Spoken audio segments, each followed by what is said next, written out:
Speak into the mic. About which I would like to give a small introduction. So corneal hydrops is when Descemet's membrane ruptures, and it allows aqueous humor from the anterior chamber to flood into the corneal stroma. The risk factors can be any kind of atopic diseases, eye wrapping, learning disabilities, Down syndrome, corneal anatomical variances, steep keratometry.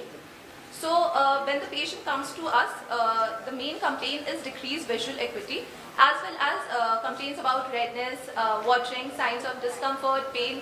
IAP may be low or normal. We should always rule out any cause of allergy. We should always rule out allergic conjunctivitis or keratoconjunctivitis if present in the patient.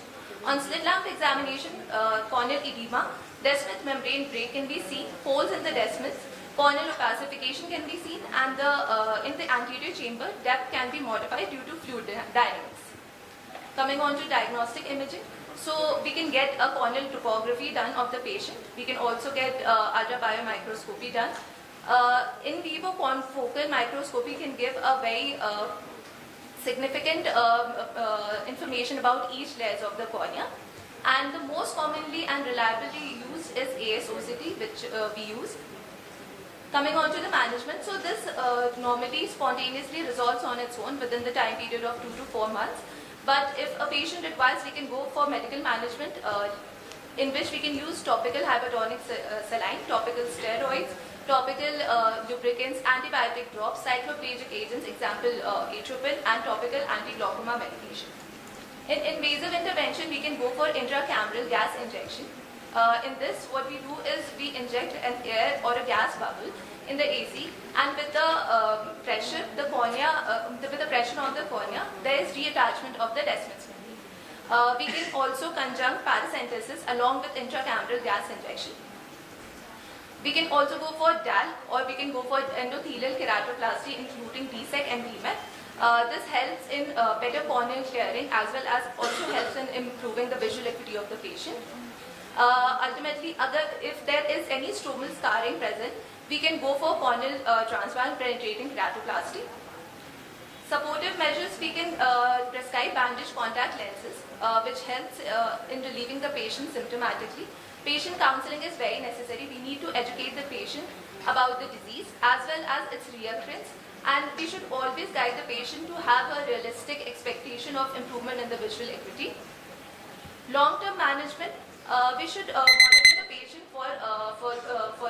we should always keep the patient in follow-up for any corneal scarring if developing. If any corneal scarring is developed, we can prescribe patient, guide the patient for keratoplasty, and contact lens can also be given.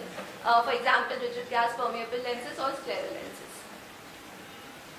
Next is Team AIMS Patna. You please be ready with your PPT. You can come here. So, very nice presentation. What is the natural resolution of hydrops if you don't do anything, don't even give medication, nothing? And yes. How long does it take? What happens? 2 to 4 months, and we also do a Seidels test in OPD just to check if there is any aqueous humor is coming. So we can also go for pressure patching if that is the case. Or else we No, natural resolution. So that is, you're coming to manage. 2 to 4 months now. Alright. So, in my career, I've never seen a leaking hydrops, by the way, if it's in keratoconus. You can have it in other conditions, but not in keratoconus. A little bit of just clarity of thought is that you had talked about management of corneal hydrops. Yes, the other modalities you mentioned, RGP lenses and so on, yes, that's for visual rehabilitation, for improving the vision. Yes, ma'am. So that should have been separated out. If you say yes, then teacher, you should have made it clear. I've mentioned it in supportive measures. So just to improve the patient symptomatically, that's it.